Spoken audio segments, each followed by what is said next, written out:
Ya, ini ada Lukman, ada Pak Tromol dari Bengkulu, dari Tarakan, dari Lombok. Salam kenal sama Bapak-Bapak. Terima kasih nih sudah bergabung untuk belajar bersama. Baik, Pak Hamim, selagi saya kontak Pak Dimas, nggak apa-apa. Mungkin nanti Pak Dimas kalau segera bergabung, nanti mungkin bisa langsung opening speech atau nanti bisa di tengah-tengah begitu ya Pak ya. Kita mulai aja dulu, gimana Pak Hamim, boleh? Boleh, boleh Mbak, boleh, Oke, boleh, boleh. siap. Baik. Kita mulai ya, Bapak Ibu semuanya. Saya buka dulu. Assalamualaikum warahmatullahi wabarakatuh. Selamat sore, Bapak Ibu, Waalaikumsalam kakak-kakak warahmatullahi peserta wabarakatuh. semuanya. Waalaikumsalam warahmatullahi wabarakatuh. Selamat sore, Kak. Sore, terima kasih banget udah join lagi di webinar kita. Mungkin ini webinar yang apa ya, pertama kali lagi gitu ya setelah kita vakum gara-gara Lebaran kemarin dan juga liburan cuti panjang gitu ya. Jadi ini kita mengawali lagi, tapi kita masih tetap nih topiknya di series Public Relations gitu ya, karena memang untuk semua judulnya belum selesai karena terpotong liburan kemarin. Karena ini pertama kali lagi ketemu sama para peserta, mungkin Nani mewakili MSI begitu ya, mengucapkan minal aizin wal faizin.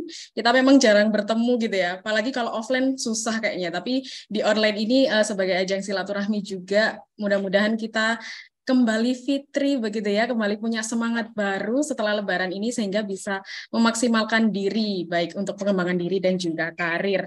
Oke, judul kita sore hari ini begitu ya, ada tadi kalau misalnya Pak Hamim bilang topiknya hari ini ngeri gitu ya. Ngeri apa gimana gitu ya. Kita nanti akan mendalami lagi. Kalau saya bilang sih seru gitu ya.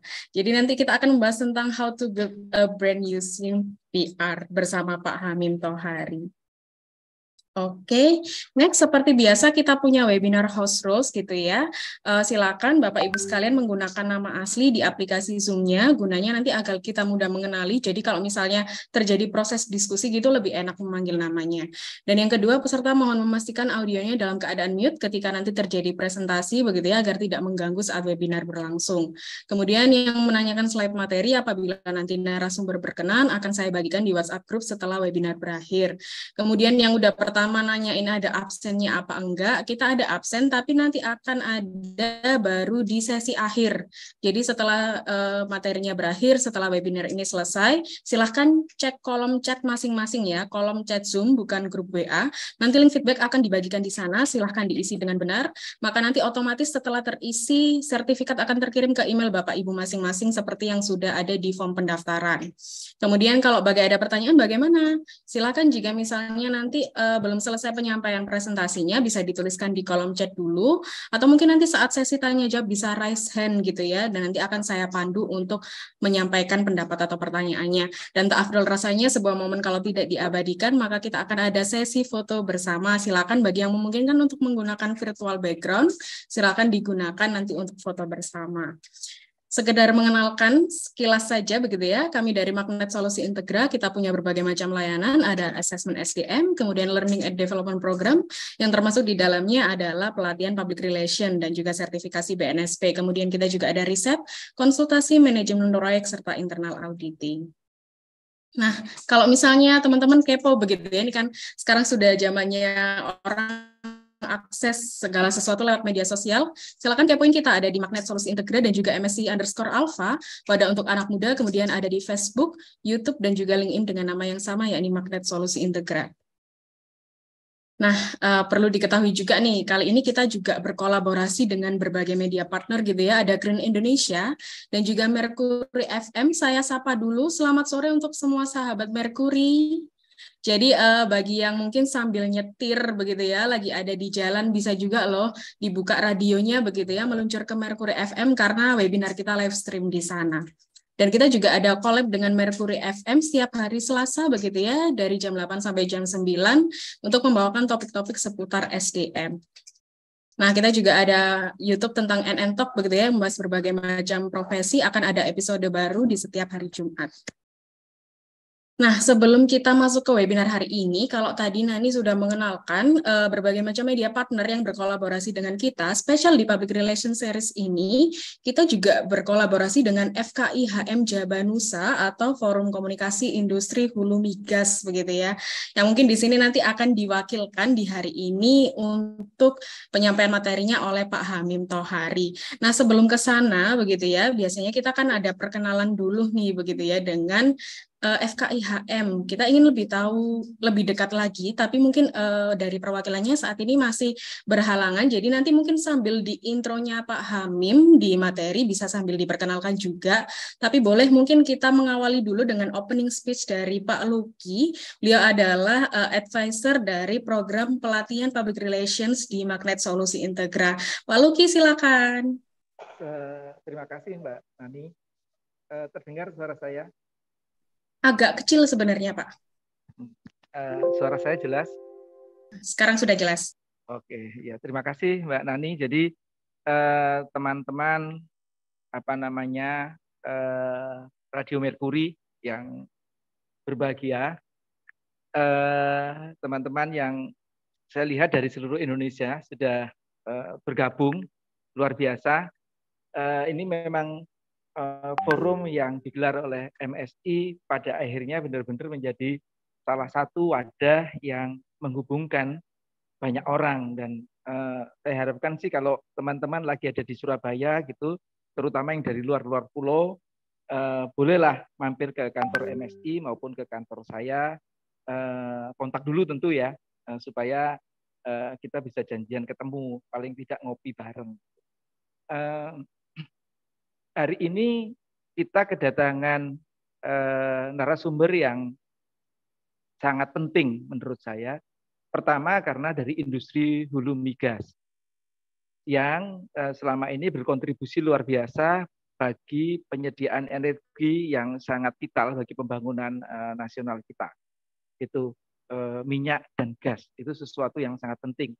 Pesertanya alhamdulillah juga banyak dari kota-kota yang dekat dengan industri migas ya, yang dari Aceh, dari di Sumatera pasti, di kawasan daerah sekitar Bengkulu pasti juga ada migasnya, Tarakan di Kalimantan juga banyak migasnya, dari kota-kota yang ada di Jawa Timur juga pasti kita gudangnya migas juga. Nah, yang kedua, selain dari industri yang strategis di industri migas, Mas Hamim ini, Pak Hamim, saya manggilnya Mas itu, atau Gus Hamim kadang-kadang, itu adalah orang yang saya pikir pengalamannya sangat kuat untuk berbagi, karena beliau ini pernah bekerja di 3 industri hulu migas, termasuk hulu migas yang sedang merintis dan kemudian berhasil memproduksi minyak dan gas bumi. Artinya kemudian menjadi sangat relevan dengan temanya, yakni bagaimana membangun brand babat alas. Dan di industri hulu migas pasti tantangannya akan sangat luar biasa, membangun dan memelihara citra perusahaan, brand itu menjadi sesuatu yang sangat luar biasa. Apalagi kalau di Mas Hamim ini agak menarik, karena wilayah produksinya di Madura, sementara logo perusahaannya adalah husky. Logo salah satu logonya itu ya gambarnya anjing gitu kan, yang mungkin bisa jadi dianggap najis atau gimana gitu, padahal itu logo, tetapi itu guyonannya seperti itu. Tapi beliau memang bekerja di industri migas di daerah yang sangat sensitif gitu.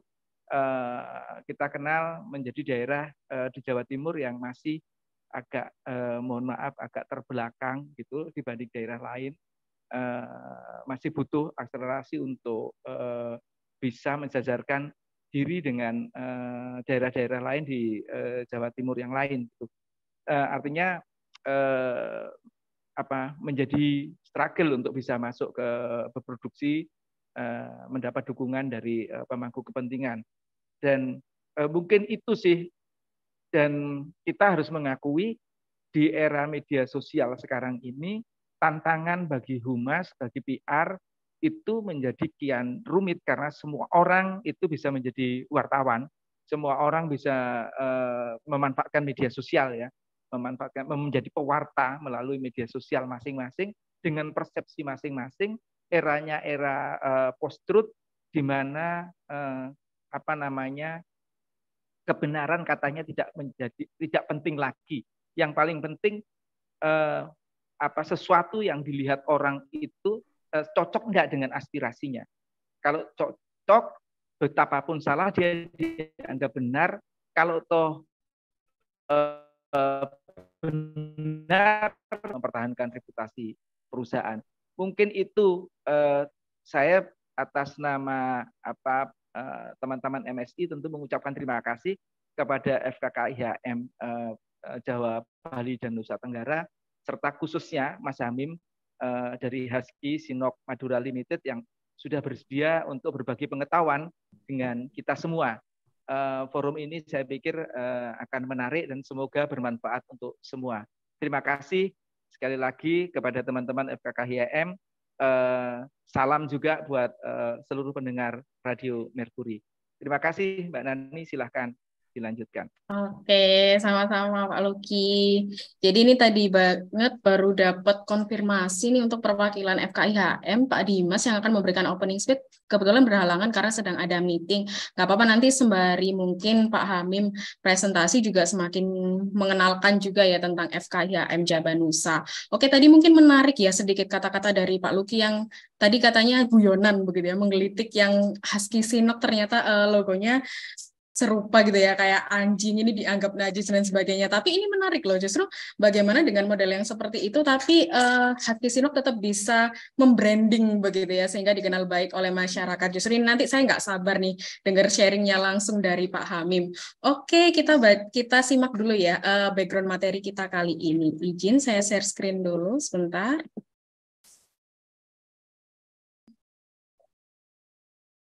Oke, jadi kita kali ini begitu ya, spesial kolaborasi antara MSI dan FKIHM Jabanusa akan membahas tentang how to build a brand using PR gitu ya. Jadi kalau kita tahu begitu ya, brand itu kan gimana sih ketika kita melihat gitu ya, mendengarkan sesuatu kita langsung, oh iya ya, terbesit pikirannya tuh itu gitu ya. Singkatnya aja misalnya kalau sekarang kita dengerin lagu Ojo Dibanding-banding ke gitu ya, pasti langsung pikirannya ke Pharrell gitu ya, si anak kecil yang ikonik sekali. Itu dalam hal yang sederhana. Tapi masalahnya kalau brand image di dalam sebuah perusahaan ini tuh sangat berperan penting begitu ya, karena ini untuk meningkatkan relasi, terus bagaimana nantinya investor itu mau berinvestasi, itu juga tergantung bagaimana brand image dari perusahaan atau lembaga itu sendiri. Nah, seorang public relation itu kan punya peranan penting untuk menciptakan citra positif begitu ya dari perusahaan atau lembaga. Tidak hanya menciptakan tapi menjaga begitu ya. Jadi bagaimana si PR ini bisa punya peranan nih untuk meyakinkan publik begitu ya, menggiring pendapat terhadap suatu brand. Nah, hari ini kita akan belajar bersama bagaimana sih fungsi begitu ya, peranan dari PR dalam mengelola sebuah brand. Oke, hari ini izin saya memperkenalkan begitu ya, siapa sih fasilitator kita. Beliau adalah Pak Hamim Thohari. Tadi sih bingung ya mau manggil Pak Hamim, Mas Hamim, Gus Hamim gitu ya. Tapi tadi request dipanggil Kang Hamim aja gitu ya. Jadi Kang Hamim sekarang posisinya sebagai Manager Regional and Relation Husky Sinok Madura Limited begitu ya. Untuk educational background-nya, beliau merupakan lulusan S1 dari Fakultas Hukum Universitas Islam Darul Ulum, kemudian S2 Magister Hukum Bisnis Universitas Erlangga. Kemudian tadi sudah juga sempat di-spill ya, kalau beliau ini punya banyak sekali bergabung di dalam organisasi. Jadi untuk organizational experience-nya, beliau pernah dan sampai sekarang mungkin ya di Pergerakan Mahasiswa Islam Indonesia, PMII, kemudian juga di Kompartemen Migas Kadin Jatim, juga di Departemen Energi Himpunan Pengembangan, kemudian Ekonomi Pesantren Bank Indonesia, Yayasan IDFOS Indonesia, dan juga Yayasan Bersama Indonesia Sehat atau Bersih. Oke nih, jadi kalau misalnya gabung di berbagai organisasi, pasti Pak Hamim sendiri juga sudah mendalami begitu ya, bagaimana terkait membangun sebuah brand image di dalam sebuah lembaga atau perusahaan tersebut. Baik, mungkin itu dulu secara singkat, kita nanti bisa sambil kenalan lagi selama Pak Hamim melakukan presentasinya atau mungkin dalam forum tanya jawabnya. Saya sapa dulu, selamat sore Kang Hamim. Selamat sore Mbak Nani dan Assalamualaikum warahmatullahi wabarakatuh. Salam sore juga untuk semua partisipan ya dari seluruh Indonesia. Saya pikir ini salah satu penggemarnya MSI juga ini ya. Terima kasih. Salam kenal semua.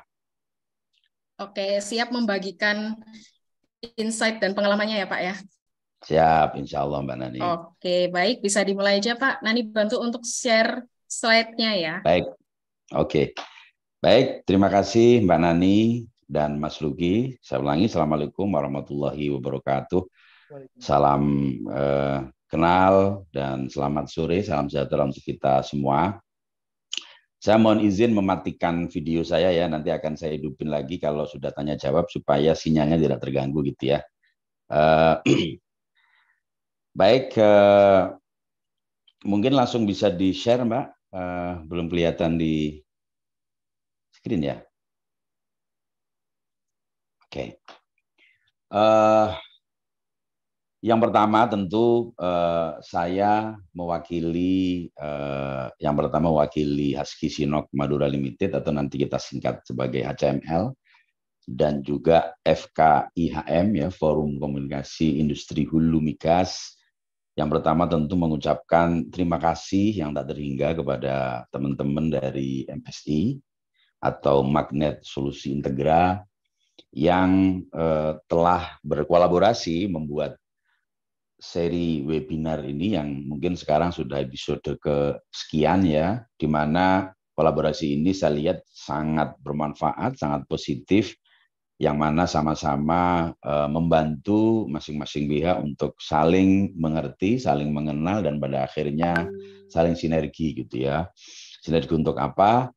Utamanya adalah untuk menjawab ya tantangan-tantangan zaman gitu ya. Kalau tadi Mas Lugi disebut tantangan zaman, salah satunya adalah tantangan media sosial yang perkembangannya kita bahkan tidak tahu lagi ya 1-2 minggu ke depan atau 1-2 tahun ke depan ini akan seperti apa gitu ya. Untuk itu memang manusia saya pikir perlu berhimpun gitu ya untuk memadukan masing-masing kemampuannya untuk menjawab tantangan zaman itu gitu ya. Saya tadi sebelum datang ke forum ini gitu ya, tadi pagi kebetulan kita ada sharing session gitu membahas topik tentang artificial intelligence gitu ya. Bagaimana AI itu kemampuannya setiap hari berkembang sedemikian cepat gitu ya.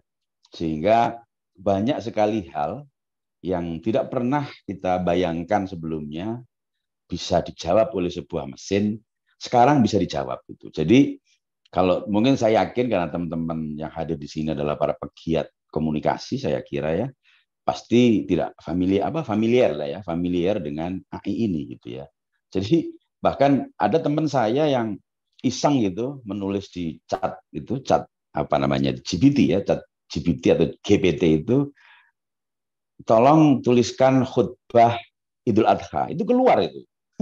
Jadi keluar itu, jadi khutbah tentang sejarah Nabi Ismail gitu, tentang kebetulan Muslim gitu ya, itu tahu gitu si GPT tadi. Jadi bahwa sinergi ini saya pikir ini perlu dikembangkan pada masa-masa mendatang dengan lintas keilmuan ya, lintas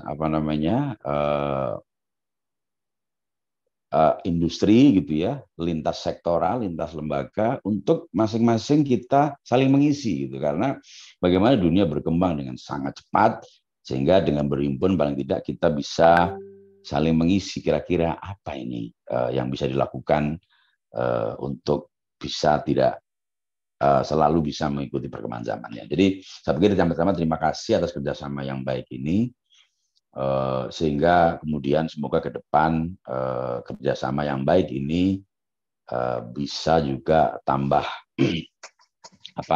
baik lagi gitu ya, kepada topik-topik lain yang lebih menantang, kira-kira begitu. Nah, kemudian tadi kerjasama ini adalah antara MSI dan FKIHM. Nah, tadi mestinya ada kawan-kawan, teman-teman kita senior di FKIHM yang akan memberikan sambutan, tapi karena beliau juga pas waktunya ada meeting, jadi FKIHM ini adalah satu forum di mana tempat berkumpulnya para insan atau para pegiat atau para petugas ya, kehumasan untuk perusahaan-perusahaan minyak yang ada di area Jawa, Bali, dan Nusa Tenggara. Jadi forumnya di sini. Ini juga sekaligus menjadi bagian dari kegiatan public relation itu sendiri gitu ya, karena kita berhimpun, kemudian dengan berhimpun itu kita bisa mempunyai kekuatan jaringan yang lebih, sehingga ada topik-topik yang cenderung baru kita bicarakan di forum ini gitu ya. Nah, forum inilah yang kemudian kerjasama dengan banyak sekali pihak, diantaranya hari ini dengan MSI, untuk mencoba mendiskusikan, bahkan dalam titik tertentu juga mengerjakan gitu ya program-program PR yang nanti itu bisa bermanfaat baik bagi FKI IHM itu sendiri maupun bagi perusahaan di mana kami berasal gitu ya. Jadi sekilas mengenai forum komunikasi industri hulu migas adalah tersebut, kita punya acara rutin gitu ya, bertemu dengan stakeholders, membuat program bersama dan lain sebagainya. Nanti di dalam slide saya selanjutnya saya akan singgung. Dan juga sebelum saya lupa, karena ini mamanya masih bulan Syawal ya, meskipun sudah tanggal 20 kalau penanggalan Syawal, saya ingin mengucapkan minal aidin wal faizin, mohon maaf lahir batin bagi semua kerabat, teman, sahabat yang hadir yang merayakan Idul Fitri. Semoga kita semua bisa kembali kepada Fitri karena setelah melalui puasa sebulan lamanya. Baik teman-teman sekalian, selanjutnya saya di awal tadi saya bilang bahwa topik ini memang cukup seru ya, bahkan kalau saya bilang cukup ngeri juga gitu kan. Ngeri kenapa? Karena topik ini luas sekali sebenarnya bahasanya ya. Brand sendiri ya, brand sendiri itu adalah satu topik bahasan yang menghasilkan mungkin ribuan doktor, ribuan magister gitu ya, untuk membahas bagaimana brand itu gitu ya. Termasuk juga kemudian PR gitu ya. Nah, masing-masing ini sebenarnya adalah merupakan topik yang sangat menarik yang tidak habis hingga saat ini untuk bisa didiskusikan mengenai eksplorasi pengembangan baik brand maupun PR. Nah, kemudian sore ini kita akan, atau saya diminta untuk mencoba menjadi pemantik diskusi bagaimana kemudian antara brand dan PR ini bisa saling mendukung. Bagaimana membangun brand dengan menggunakan public relation. Nah, ini tentu tema yang seksi sekali ya, dan saya yakin apa yang akan saya sampaikan nanti mungkin hanya membahas kecil sekali dari besarnya atau besaran dari topik ini ya. Tapi mungkin dari sana saya harapkan nanti kita akan melecut kita untuk bisa diskusi lebih lanjut gitu ya, dan semoga nanti pada sesi selanjutnya kerjasama ini bisa berlanjut sehingga topiknya bisa lebih mendalam lagi gitu ya.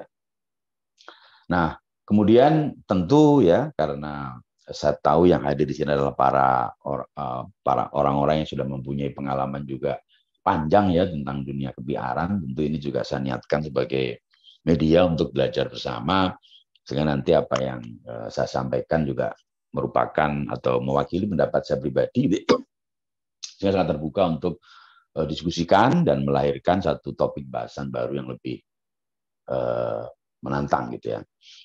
Di dalam topik ini nanti, izinkan saya nanti sedikit akan menyampaikan pembahasan yang agak agak lentur begitu ya. Jadi tidak hanya di dalam industri migas, karena kalau tidak salah di topik-topik sebelumnya kawan-kawan senior saya sebelumnya sudah menyampaikan apa itu industri hulu migas gitu ya. Termasuk juga SK Migas gitu ya. Jadi kalau di logonya ini ada SK Migas, kemudian ada CML. SK Migas ini secara sekilas adalah badan yang ditunjuk oleh negara atau perwakilan pemerintah yang diamanati untuk mengelola sumber daya alam yang berupa industri hulu migas. Gitu ya. Nah, kemudian di dalam pelaksanaannya mereka menjalankan satu rezim namanya kontrak kerjasama. Nah, kemudian dalam kontrak kerjasama itu HCML terpilih setelah melalui serangkaian seleksi itu menjadi pengelola atau lazim disebut sebagai operator di blok yang sekarang tempat kita bekerja yang kita sebut sebagai blok Madura Strait ya. Nanti secara sekilas akan saya singgung. Kemudian berikutnya tentu topik-topik seperti ini melahirkan akan melahirkan satu bentuk gitu ya, tantangan PR di masa mendatang. Terutama tadi sudah disinggung di depan tadi oleh senior saya, Mas Luki. Mas Luki ini sama ya dengan kalau tadi menyampaikan pendapat tentang saya, beliau ini juga salah satu mbahnya wartawan ya, satu wartawan senior di Jawa Timur, dan beliau juga punya multi talenta, banyak sekali bisnisnya, dan salah satu istilahnya ya arus utama atau yang menjadi lokomotif gitu ya dari industri sosial media. Beliau mendirikan dan bersama teman-teman yang lain mendirikan AMSI, mewadai para media-media baru yang berbasis online gitu ya di Jawa Timur. Saya pikir beliau salah satu pionirnya lah. Jadi salam hormat untuk Mas Luki dan terima kasih. Nah, tentu tadi betul, citizen journalism itu merupakan tantangan bagaimana kita bisa mempertahankan atau membentuk dan mempertahankan sebuah brand image gitu ya. Karena ya itu tadi, karena eranya adalah sudah era post-truth gitu ya. Jadi misalnya seorang tokoh agama gitu ya, yang apapun yang dikatakan, entah itu kasar, entah itu lembut, itu masing-masing pendukungnya akan menganggap itu benar, gitu, karena sesuai dengan aspirasinya gitu.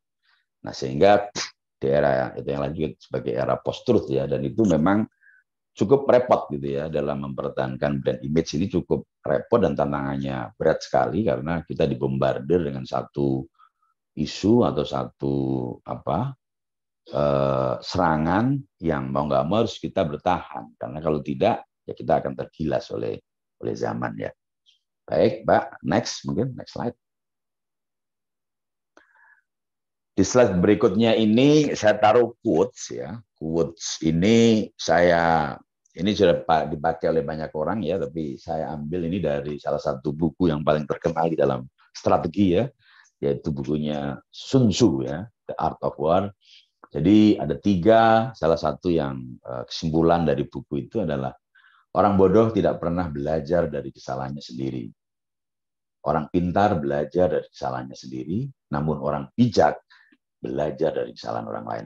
Ini yang tadi menegaskan apa yang saya sampaikan di pertama tadi, bahwa untuk menjadi bijak, untuk kita mempunyai pandangan-pandangan yang baik, mempunyai insight, semangat yang baik, sekarang ini kita tidak perlu harus mengalaminya terlebih dahulu gitu ya. Kalau mungkin zaman saya atau zaman Mas Luki dulu untuk mencoba sesuatu itu karena memang sumber-sumber informasi sangat terbatas, sehingga kita harus mencoba dulu tuh. Harus mencoba dulu, gagal, baru balik lagi. Gagal lagi, mungkin baru yang ketiga, keempat, kelima, keenam, kita baru tahu, oh begini. Tapi sekarang, dengan banyaknya informasi, kita tinggal menyaring informasi. Kalau dulu itu PR-nya adalah mencari informasi, ya.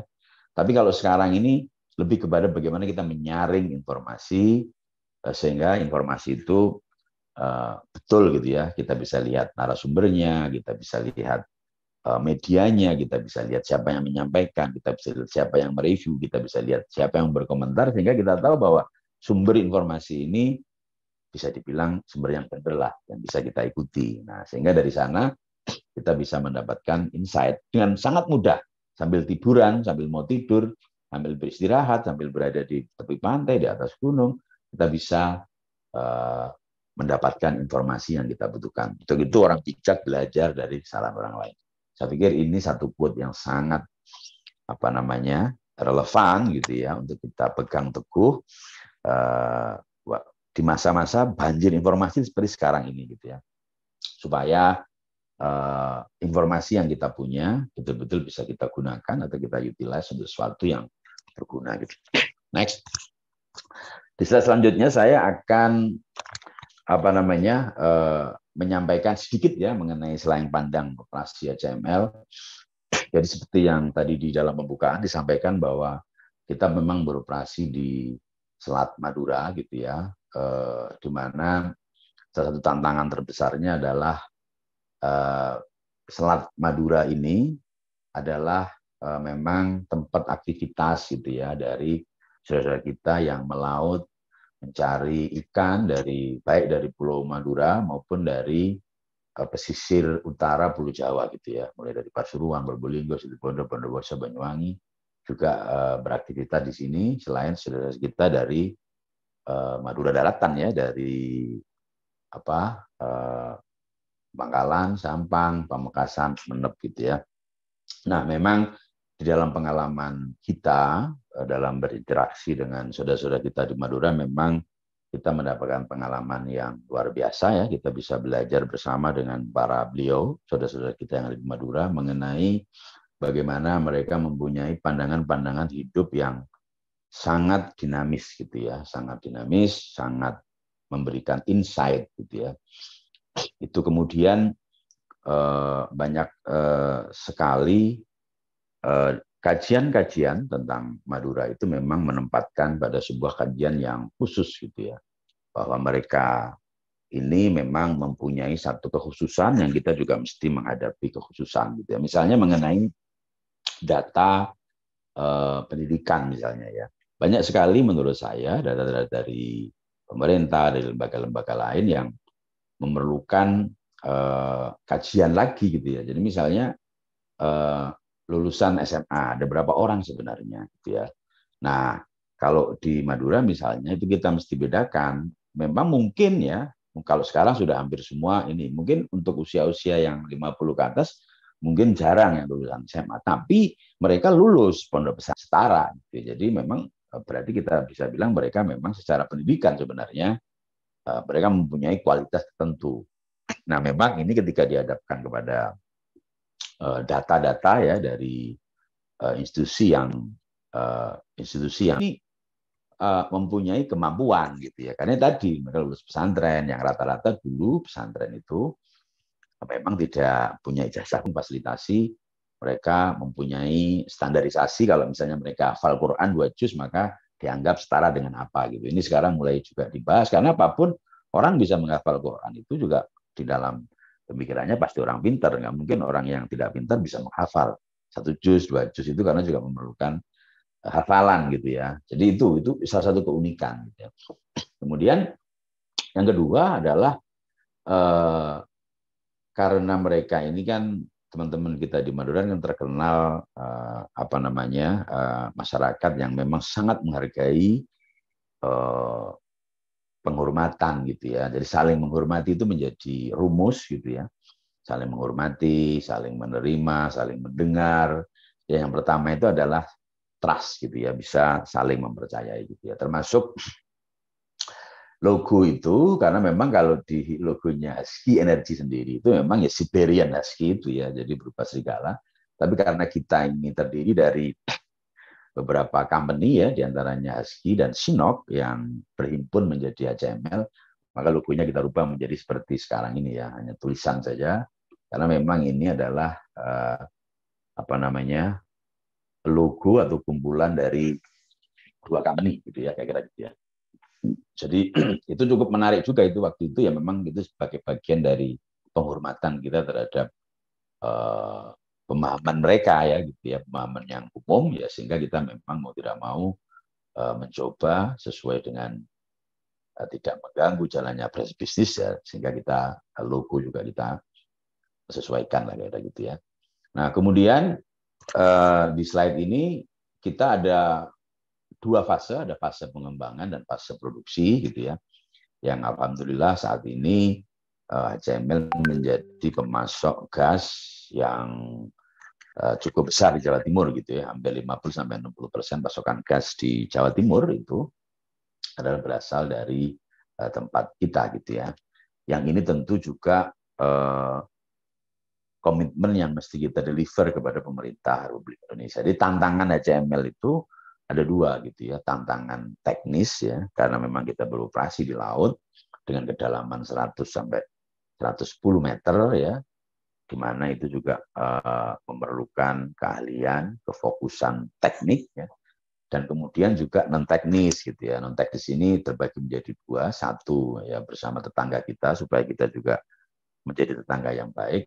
Yang kedua juga pemerintah RI gitu ya, karena di situ ada pemenuhan kebutuhan energi, ketepatan waktu pasokan gitu ya, terus durasi gitu ya, sehingga itu komitmen tiga hal itu yang kita komitmenkan kepada pemerintah Republik Indonesia, bahwa lapangan ini bisa kita kelola sekian tahun, produksi kita sekian, sehingga pemerintah bisa mendorong gitu ya industri-industri untuk menggunakan atau memanfaatkan berupa melihat sebenarnya ya bagaimana selat ini juga tadi yang saya sebut di awal memang tempat kita di lapangan bahwa kita adalah berniat baik, kita memang mewakili pemerintah gitu ya untuk mengoperasikan sumber daya alam milik negara ini berupa minyak dan gas bumi ini gitu ya. Itu prosesnya tentu panjang gitu dan salah satunya tentu melalui program-program kebiaran gitu ya. Kebiaran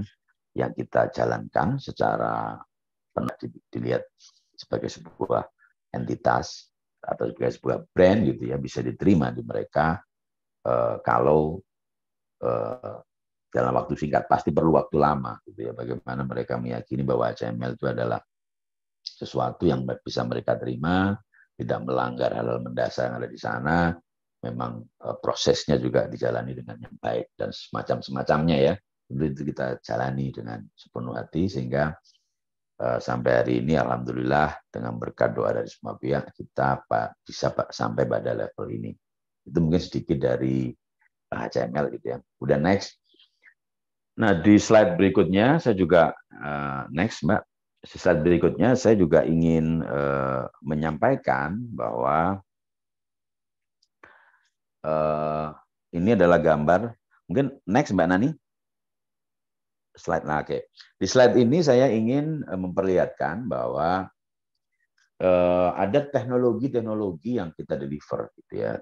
Teknologi-teknologi deliver yang sebenarnya ini juga merupakan bagian, gitu ya, dari tanggung jawab HML untuk memberdayakan para stakeholders atau masyarakat dalam arti luas, gitu ya, termasuk masyarakat industri, gitu ya. Ini kita ada beberapa fasilitas, PHP itu wellhead platform, yaitu kepala sumur gitu ya. Kemudian di tengah itu ada MOPU, ada FPU. MOPU dan FPU ini adalah salah satu fasilitas produksi untuk memproduksikan gas gitu ya dan hidrokarbon dan minyak atau kondensat, di mana mereka nanti akan membersihkan kalau misalnya ada yang agak kotor gitu ya, dan kemudian dari setelah diolah baru dikirimkan ke Java gas pipeline gitu ya yang ada di Laut Madura yang dari Pulau Pagerungan sampai ke Porong Sidoarjo yang membuat pipa inilah yang membuat seluruh gas yang ditemukan di lapangan ini menjadi ekonomis karena bisa diproduksikan dan ada industri yang mau menggunakan. Sekarang sedang santer diskusi bahkan oleh pihak kementerian dan istana ya bagaimana membuat satu klaster industri di Madura gitu ya sehingga nanti produksi yang dihasilkan di lapangan-lapangan Madura, Gresik, Lamongan yang ada di laut itu bisa juga dimanfaatkan di lokal gitu ya. Sekarang kelihatannya mereka sedang diskusi dan mempersiapkan rencana-rencana gitu ya yang mudah-mudahan kita doakan semua itu bisa cepat berjalan sehingga itu akan menambah kemampuan dari masyarakat lokal untuk bisa berkembang. Nah, di slide ini saya ingin sampaikan bahwa fasilitas yang rumit ini itu sebagian besar dikerjakan ya oleh putra-putri terbaik Indonesia gitu ya. Jadi meskipun HML ini bisa dibilang PMA gitu ya karena memang modal asing lebih besar dari modal pihak nasionalnya, tapi dari ratusan karyawan ya dari sekitar 300-an karyawan kita itu mungkin ekspatriatnya atau tenaga yang dari luar negeri ya, itu nggak lebih dari 5 atau 6 orang gitu ya. Jadi semuanya ini dikerjakan oleh engineer Indonesia. Jadi 5 atau 6 ekspatriat itu juga untuk finance ya, karena finance kaitannya dengan investasi mereka gitu ya. Kemudian drilling dan tentu presiden direktur kita ya, yang dari negara asal ya. Tapi untuk yang lain di level-level penanggung jawab project, penanggung jawab operation, penanggung jawab supply chain dan lain sebagainya itu sudah dilakukan oleh putra-putri terbaik kita. Ini bagian dari yang selalu kita banggakan gitu ya. Bagaimana HML ini salah satu tanggung jawabnya adalah ikut membantu gitu ya. Mempercepat alih teknologi gitu ya, mempercepat alih teknologi. Banyak sekali alumni dari HML ini karena memang ini betul-betul kita merintis ya dari mulai seismik, mulai drilling eksplorasi, pengeboran eksplorasi, kemudian project, drilling development, operation tuh betul-betul HCML ini mulai dari awal. Nah, banyak company yang nggak begitu gitu ya. Jadi misalnya sumbernya ditemukan oleh perusahaan A, tapi nanti operasinya di perusahaan B gitu. Tapi kalau HCML betul-betul dari awal, sehingga banyak sekali lulusan atau alumni dari kita gitu ya yang sudah pada karir tertentu mereka keluar dan melamar di perusahaan lain itu mendapat posisi yang bagus gitu ya. Karena itu tadi bagaimana kita memberi kesempatan gitu ya kepada putra-putri terbaik nasional gitu ya untuk bergabung. Ini juga bahkan dari saudara kita di Madura juga ada gitu ya yang kita rekrut untuk menjadi profesional gitu ya. Tidak hanya menjadi tenaga-tenaga kontrak misalnya, tapi memang betul-betul kita siapkan mereka untuk menjadi para ahli migas pada 10-20 tahun mendatang. Ada satu program yang kita inisiasi gitu ya bersama-sama dengan Desa Migas dengan untuk memberikan pendidikan mereka dan memberi mereka kesempatan. Sekarang hasilnya sudah puluhan ya anak-anak di Jawa Timur ya, termasuk ada yang dari Madura yang sudah bekerja bersama kita, masih ada yang di kita atau sudah ada yang keluar gitu. Nah, ini adalah merupakan bagian juga dari bagaimana kita membentuk brand HCML ini menjadi satu hal yang orang melihat keseriusan kita gitu ya. Orang melihat bagaimana kita melakukan program-program tanggung jawab sosial perusahaan itu kepada inti dari bisnis. Jadi bagaimana program-program PR kita itu memang inline dengan inti bisnis kita. Ini kata kuncinya ya, karena banyak sekali kita lihat gitu ya perusahaan gitu ya, misalnya perusahaan tambang batubara misalnya begitu ya, tambang batubara begitu ya, yang mereka sebenarnya punya impact tertentu terhadap lingkungan gitu ya, tapi yang menjadi program unggulan mereka justru tidak itu gitu ya. Tapi misalnya program yang nggak ada hubungannya dengan inti bisnis gitu ya, misalnya apakah lomba olahraga atau apa yang nggak dari inti bisnis gitu. Inti bisnis itu misalnya program mereka adalah ya rehabilitasi hutan, rehabilitasi lahan, pelatihan bagaimana orang bisa itu yang sebenarnya kita coba adopsi, kita coba pakai di HCML agar bagaimana seluruh program PR itu terintegrasi di dalam seluruh inti bisnis kita. Jadi bagaimana kita menunjukkan core value dari HCML itu melalui bisnis kita itu gitu. Bagaimana kita bisa menyediakan gas tepat waktu gitu ya, bisa menyediakan gas tepat waktu dan dalam kurun waktu tertentu sehingga para pembeli kita itu menjadi happy gitu ya, dan bisnis mereka bisa berjalan, akhirnya menciptakan lapangan pekerjaan dan mendorong ekonomi bisa bergerak.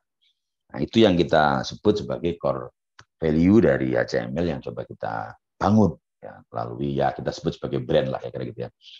Next Mbak, di slide berikutnya ini sebenarnya sekedar konfigurasi saja gitu ya. Jadi kalau di atas itu ada apa yang disebut dengan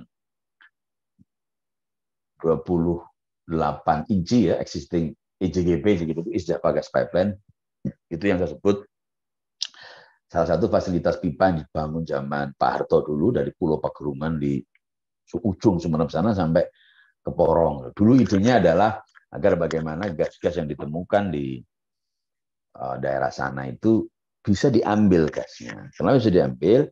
Karena bisa ditie-in ke pipa itu, kemudian bisa diambil di mana-mana gitu, bisa di Porong, bisa di Gresik, bisa di Pasuruan gitu ya, bisa di bahkan mungkin bisa di Madura kalau nanti akan ada industri di sana, karena ada pipa ini. Jadi kita juga mesti akui juga pada zaman Pak Harto dulu itu ada beberapa program yang manfaatnya bisa kita rasakan sampai sekarang ya.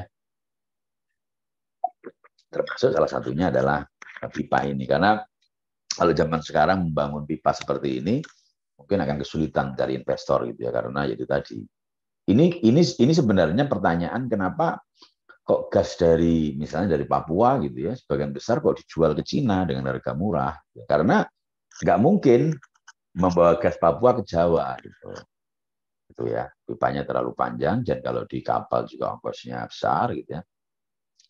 Karena di Papua nggak ada pabrik yang bisa sehingga harganya murah gitu ya. Itu dulu kenapa misalnya ada anggapan kenapa gas dari bibit tangguh itu dibeli Cina kok murah. Karena memang awalnya waktu itu ya nggak ada orang yang mau beli gitu. Sementara negara memerlukan uang. Sehingga waktu itu harganya sangat murah, sempat menjadikan polemik juga ya.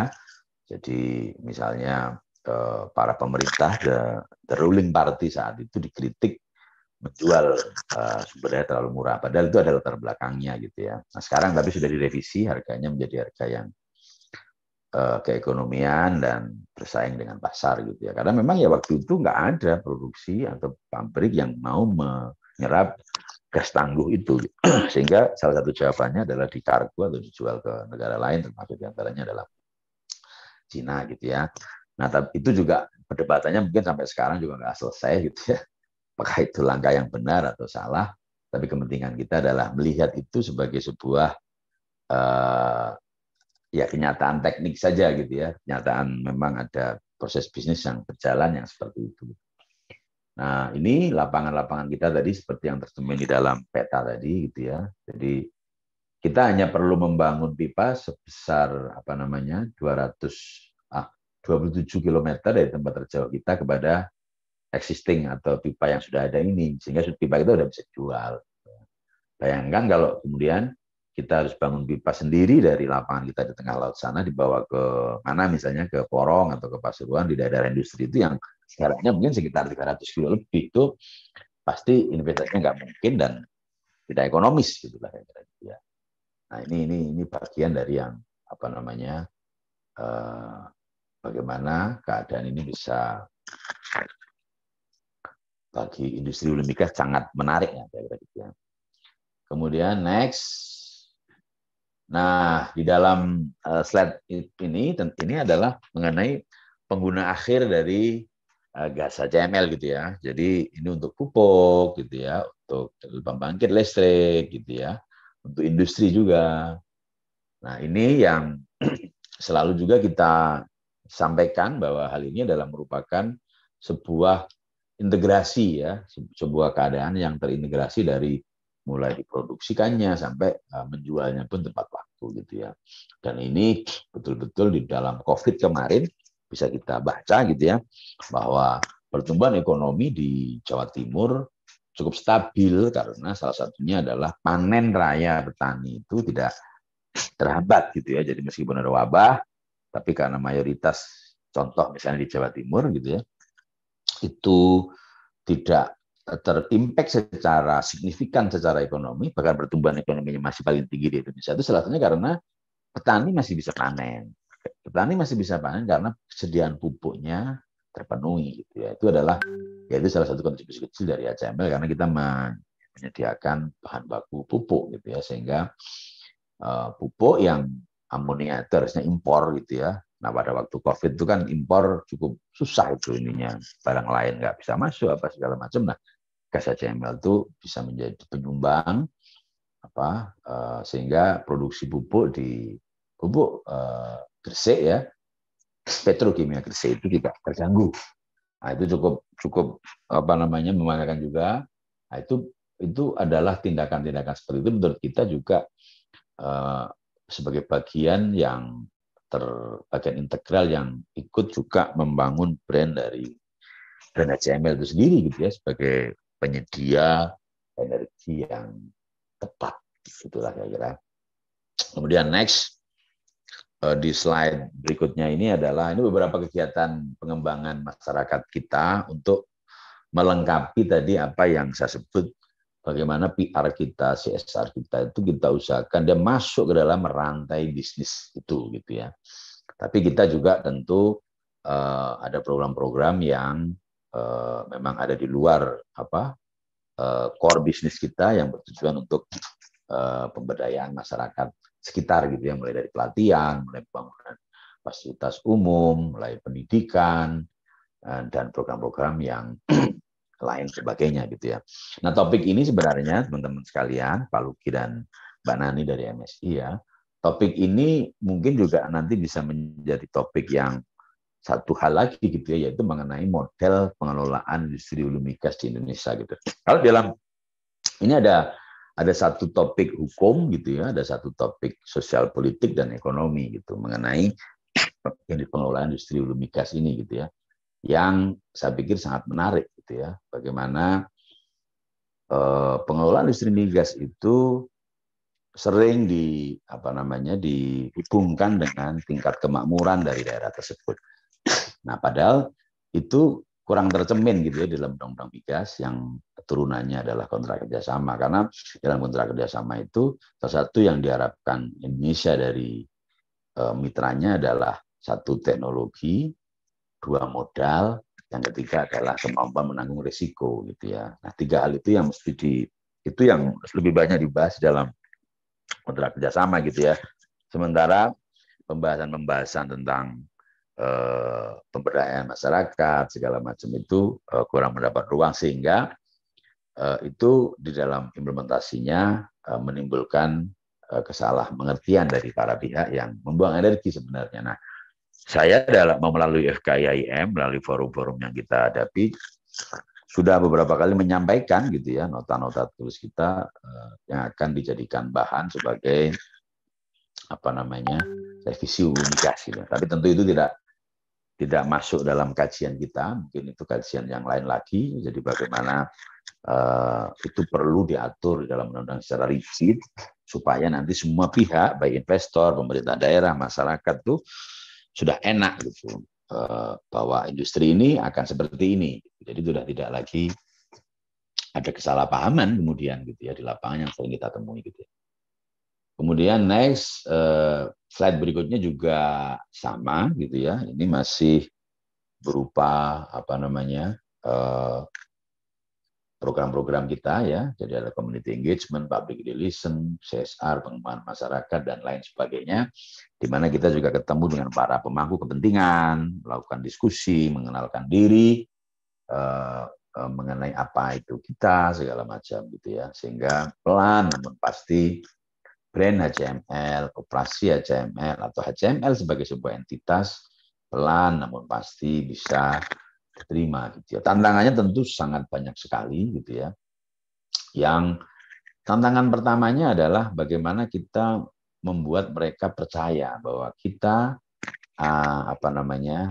punya maksud baik gitu ya. Kita punya maksud baik, kita juga akan berada di tengah-tengah mereka untuk jangka waktu tertentu, sehingga mereka kalau sudah bisa kita yakinkan, mereka mengerti, dan akhirnya baru kemudian terakhir akan mendukung gitu.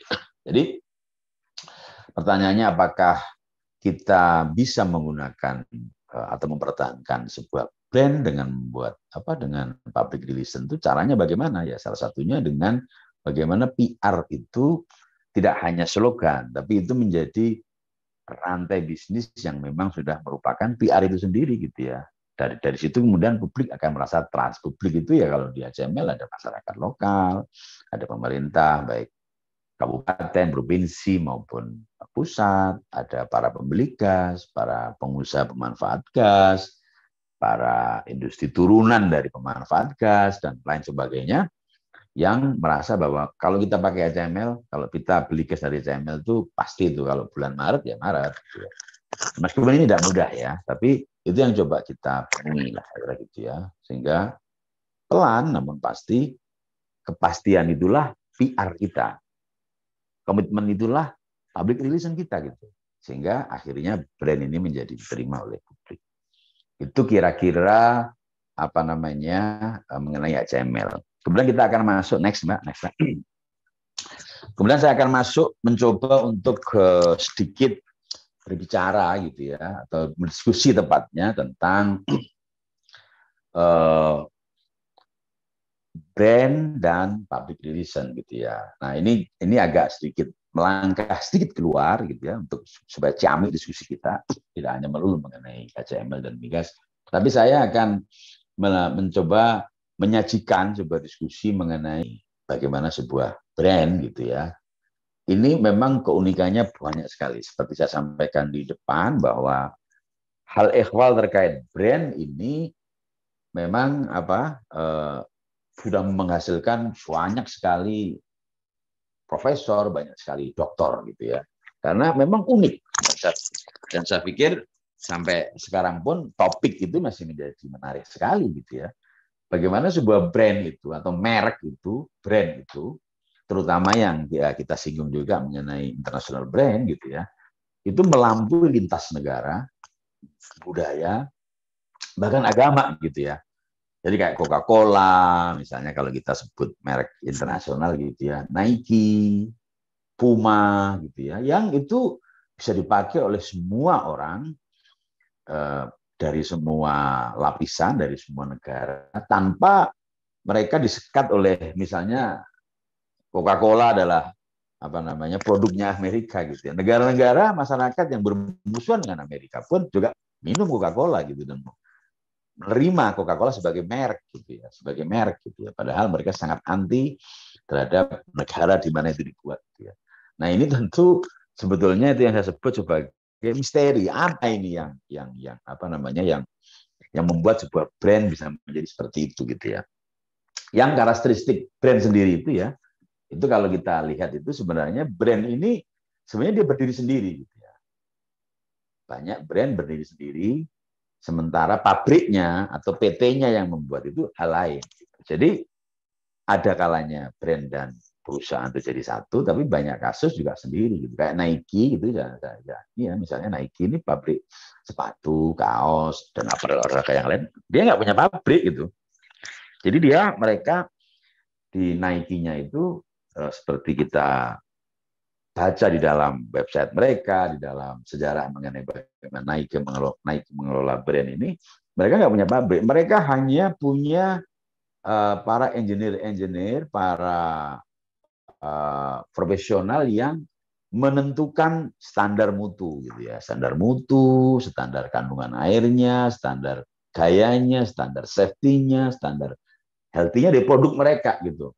Tapi nah, kemudian setelah itu menjadi sebuah apa namanya daftar gitu ya, ini yang diserah ke pihak ketiga. Jadi pabriknya juga bisa di negara-negara ketiga yang Indonesia, kemudian bisa di negara-negara lain gitu ya. Jadi mereka hanya betul-betul punya kertas, diserahkan ke pihak ketiga, dia pesan barang seperti ini. Sehingga mereka tidak fokus lagi ke ngurus pabrik gitu ya, bayar listrik, bayar pegawai, bayar keamanan lingkungan, bayar apa macam-macam, tapi mereka hanya fokus kepada pengembangan produk gitu ya, pengembangan produk dan kenyamanan. Orang kalau memakai kaos Nike atau sepatu Nike aman, kakinya aman karena studi tentang bagaimana soal sepatunya itu juga dilakukan oleh para ahli, sehingga pasti kalau lari menggunakan sepatu Nike aman. Misalnya begitu ya, itu yang akan di-deliver gitu. Jadi ini juga menarik ya. Ini yang saya sebut tadi. Jadi bagaimana sebuah PR yang baik itu dia ngikutin dari bisnis prosesnya itu gitu. Jadi misalnya ya nggak mungkin Nike dengan produk sepatu seperti itu kemudian tiba-tiba dia apa namanya CSR-nya atau program ininya misalnya nanam pohon gitu. Nanam pohon itu baik gitu ya. Tapi yang harus dipenuhi dulu adalah bagaimana produknya ini juga bisa memang betul-betul membuat para pelanggan nyaman gitu, sehingga ketika dia melakukan program yang lain tapi yang basisnya ini sudah terpenuhi gitu ya.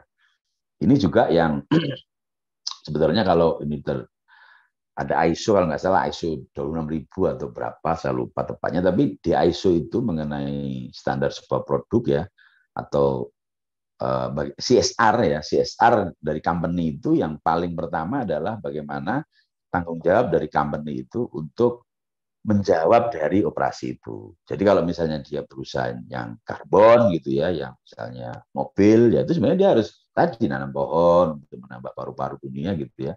Itu jadi yang menjawab atau apa ya, mengkoreksi daripada akibat yang dia timbulkan oleh industri itu gitu ya.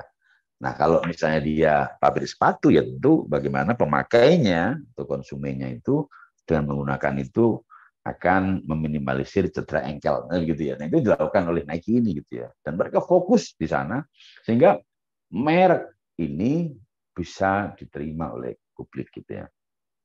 Dan mereka hanya fokus kepada kualitas dan pengembangan produk gitu ya, yang apa namanya untuk pihak ketiganya itu bisa didapat di mana saja. Gitu.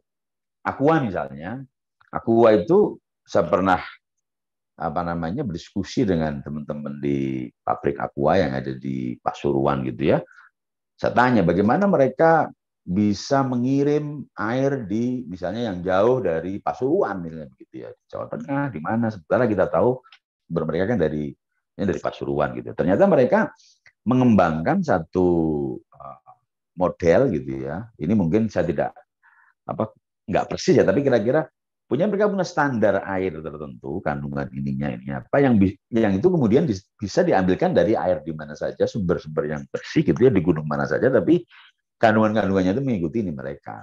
Itu yang disebut sebagai kalau dalam istilah marketing maklun ya. Jadi airnya dari siapa saja, tapi kandungannya itu sudah ditentukan. Dan Aqua itu fokus. Misalnya ini contoh Aqua gitu ya. Ini bukan berarti kita disponsori oleh Aqua Mas Lugi, tapi ini contoh ya. Contoh salah satu merek Indonesia yang brand kita ya yang cukup bagus ini gitu yang itu juga kemudian kita lihat bagaimana mereka punya program misalnya Aqua ini karena kebetulan pernah bersama-sama yaitu rehabilitasi hutan rakyat Suryo di Malang sana yang itu memang berhubungan langsung dengan operasi air mereka di Pasuruan gitu ya di pegunungan itu mereka ikut ke sana si Aqua ini apa namanya melalui rehabilitasi hutan gitu misalnya karena itu adalah bagian dari inti bisnis mereka gitu. Jadi itu yang saya sebut tadi bahwa CSR yang bagus itu yang masuk ke dalam rantai bisnis mereka gitu. Jadi bukan membangun gereja, membangun wihara, membangun masjid itu jelek ya, tapi ya itu mesti menjadi yang kedua gitu ya. Bagaimana kemudian kalau misalnya sebuah perusahaan tapi dia merusak lingkungan apa segala macam, tapi sisa utamanya adalah membangun tempat ibadah misalnya gitu ya. Itu menurut saya pribadi kurang tepat gitu ya, karena itu bisa disebut sebagai apa ya berarti ya mereka mau nyogok masyarakat kan kira gitu ya untuk diam mereka merusak lingkungan misalnya begitu itu tentu tidak baik lah kira-kira gitu ya dan orang pasti akan tahu brand kalau dibangun seperti itu pasti orang juga akan berbeda lah kira-kira begitu ya mengenai penerimaan pasar gitu ya terhadap itu gitu ya contoh lain adalah KFC ya KFC ini kan sebenarnya kan apa namanya di Indonesia ini sebenarnya ya nggak ada orang Amerikanya gitu ya kita beli waralaba kita beli franchise ayamnya juga dari kapas kampung dari Surabaya mungkin dari peternak-peternak kita bumbunya juga dari sini apa segala macam sementara si KFC-nya hanya bermodal selembar kertas yang disebut sebagai bumbu rahasia yang sebenarnya nggak ada rahasianya gitu ya cuman karena memang ini sudah melekat dalam publik maka seluruh gerai KFC ini juga rame gitu ya rame dan pasti laku gitu ya itu orang karena ya itu tadi dia mendapatkan kenyamanan di dalam brand itu gitu dan nilai sebuah brand ini bisa lebih tinggi loh dari barang gitu ya dari barangnya sendiri gitu ya di tahun 2005 ada kejadian di mana Sampurna itu menjual brandnya itu atau menjual pabriknya ke Philip Morris gitu ya. Itu banyak sekali menjadi diskusi yang ramai bahwa sebenarnya 45 triliun pada waktu 2005 itu ya, sekitar 6 miliar US dollar. Itu mungkin kalau kita lihat pabrik Sampurna yang di Rungkut, yang di Pandaan, sama yang di beberapa gedung mereka itu juga nilainya mungkin nggak segitu gitu ya. Mesinnya apanya mungkin nggak segitu, tapi mungkin hampir 60% nilai itu dan nilai karena mereka punya brand yang disebut Cisamsu, Sampurna Mile.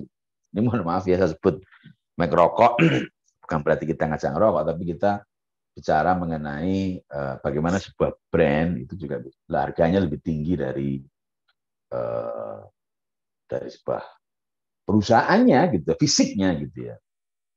Nah, kemudian public relation yang termasuk di dalamnya adalah pengembangan masyarakat juga bisa memberikan pengaruh langsung kepada kekuatan penetrasi pasar dari sebuah brand gitu ya.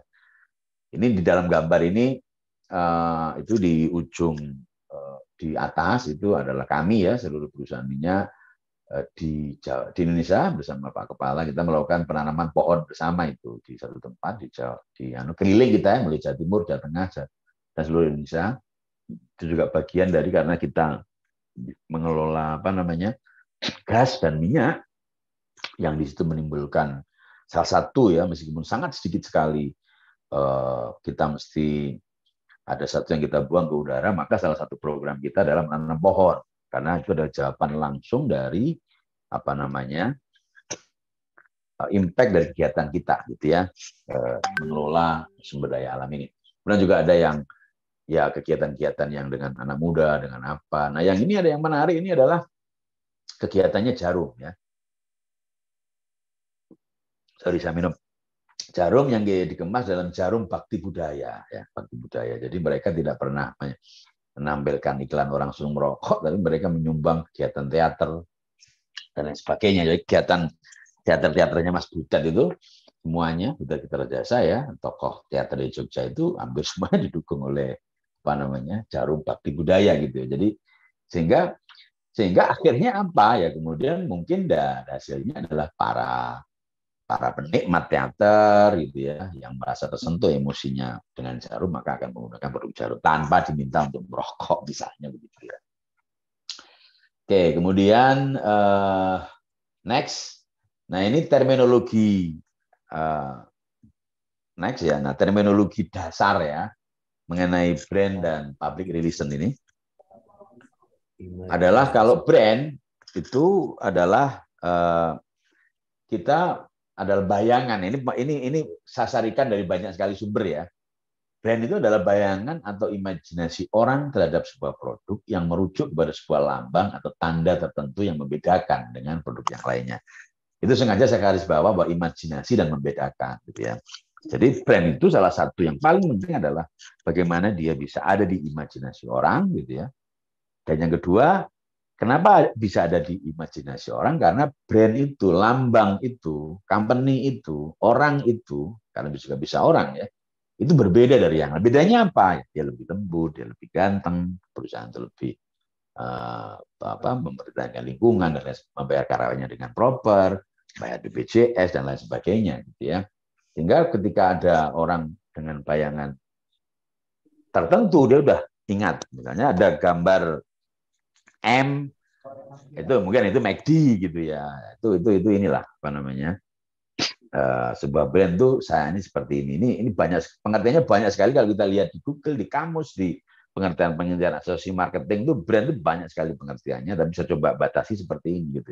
Yang kira-kira akan ada unsur imajinasi dan berbeda. Sementara public relation adalah serangkaian upaya untuk mengenalkan sebuah produk, layanan atau lembaga kepada publik. Jadi ya upaya-upaya untuk mengenalkan gitu ya, sebuah produk bisa, sebuah layanan bisa, sebuah lembaga bisa, orang bisa, kepada khalayak. Nah, bagaimana upaya itu dilakukan? Bisa dia iklan, dia bisa melalui perbuatan, dia bisa melalui apa namanya serangkaian acara, kegiatan, event, forum, seminar, dan macam-macam. Jadi serangkaian upaya untuk mengenalkan sebuah produk, layanan, lembaga kepada publik. Nah, salah satu kredo atau salah satu apa namanya basic dari apa namanya PR yang baik ya, yang saya juga berusaha untuk memegang terus meskipun tantangannya ada, itu adalah salah satu seni dari PR itu adalah katakan apa yang kau lakukan ya, dan lakukan apa yang kau katakan. Ini sebenarnya pengejawantan dari Quran ya, dari kitab suci ya, bahwa ya orang jujur gitu. PR itu harus jujur. Jadi misalnya kalau company-nya memang melakukan A, ya sampaikan A gitu. Nah, kalau kitanya juga melakukan A, juga sampaikan A, jangan dibalik gitu. Jadi katakan apa yang kau lakukan dan lakukan apa yang kau katakan. Jadi ini kan selaras antara perkataan dan tindakan lah. Ini juga Muslim gitu ya, di dalam Quran ini juga salah satu bukti iman. Jadi PR itu sebenarnya juga pekerjaan suci, karena dalam pendapat saya pribadi, seorang petugas PR, petugas kehumasan, petugas itu adalah dia menyampaikan risalah gitu ya, menyampaikan pesan gitu ya, mengenai untuk diajak ke hal yang baik gitu ya.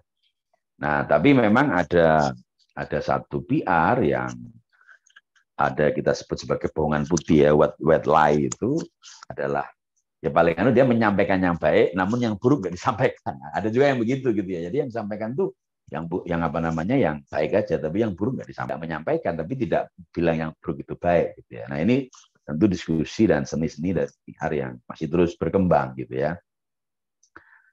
Dan juga PR gitu ya, itu adalah menurut saya pribadi adalah cara yang paling beradab yang diadopsi oleh sistem demokrasi. Misalnya membuat program, tinggal kita mengkritisi, kita percaya apa enggak.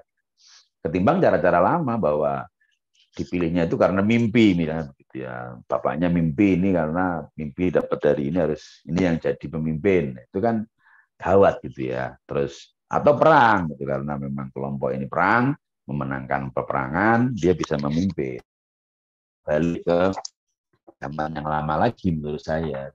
Meskipun juga demokrasi yang sekarang kita anut juga bukan satu kebenaran yang absolut ya, tapi ya itulah, itu menurut saya juga bagian dari PR, adalah merupakan bagian kecil dari demokrasi gitu ya. Nah, untuk satu hal itu ada satu film yang dibintangi oleh Sandra Bullock, judulnya Crisis is Our Brand. Ini kalau teman-teman bisa nonton itu bagus banget. Itu tentang bagaimana sebuah konsultan politik. Next. Tahapan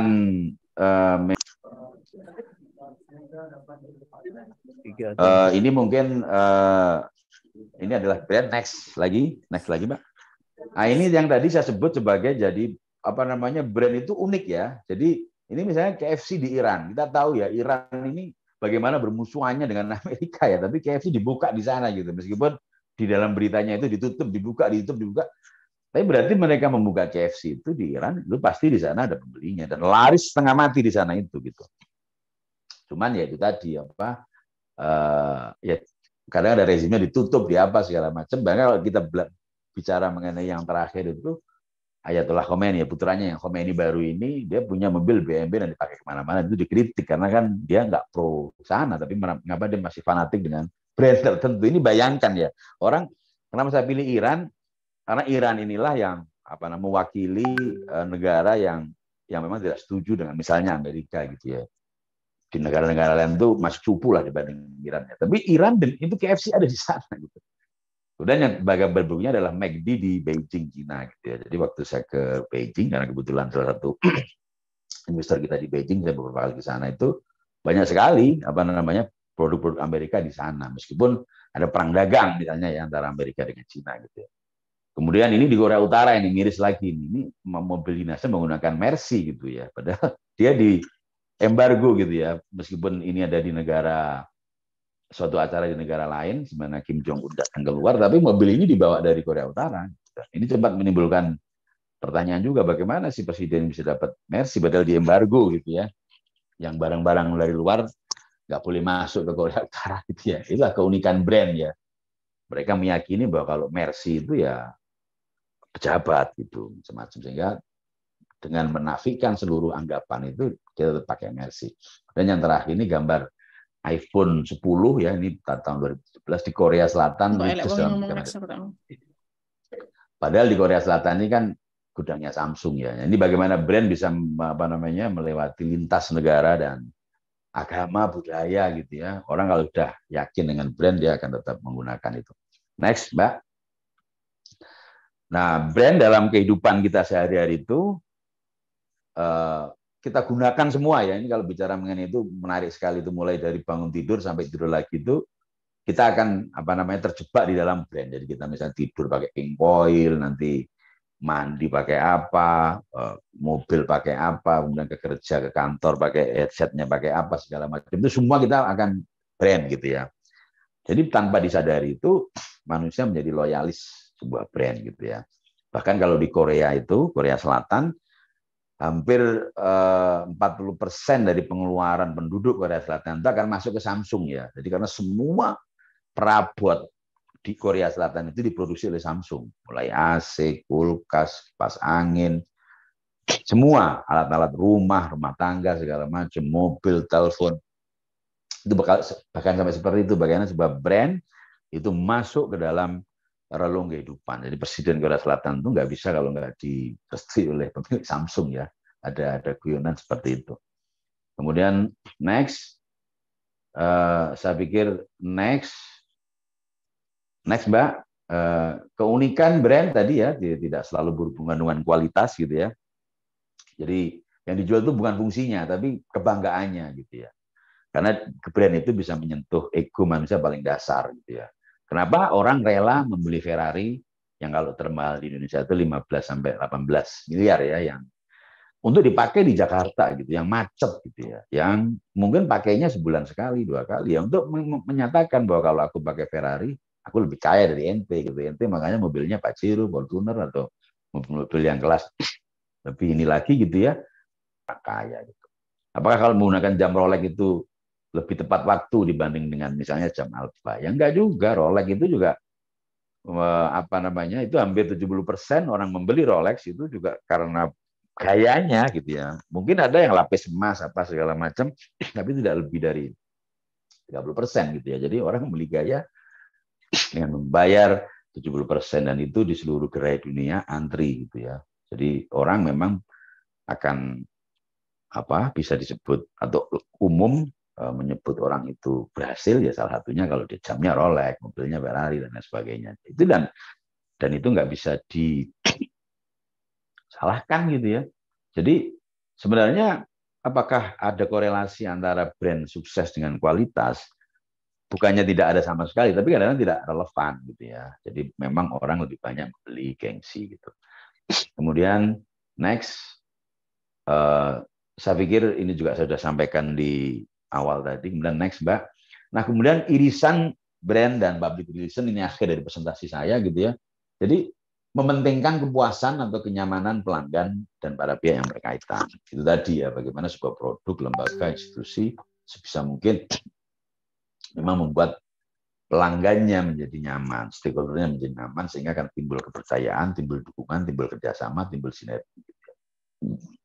Jadi harus sampai bisa menumbuhkan sifat emosional gitu ya. Jadi karena sudah sedemikian engage-nya sedemikian kuat sehingga emosi ini terbangun gitu ya. Dan harus dibangun dalam waktu yang lama, tidak bisa ujuk-ujuk, karena sebuah brand ya, baik itu orang, lembaga atau apa itu, mungkin kalau 3 tahun pertama dia bisa pura-pura gitu ya. Tapi kalau tahun keempat biasanya orang akan susah berbohong kalau masuk tahun keempat. Atau bahkan ada bulan keempat gitu. Orang bisa pura-pura itu batasnya 3 bulan.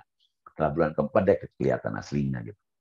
Yang akhirnya adalah membangun trust gitu ya. Kemudian yang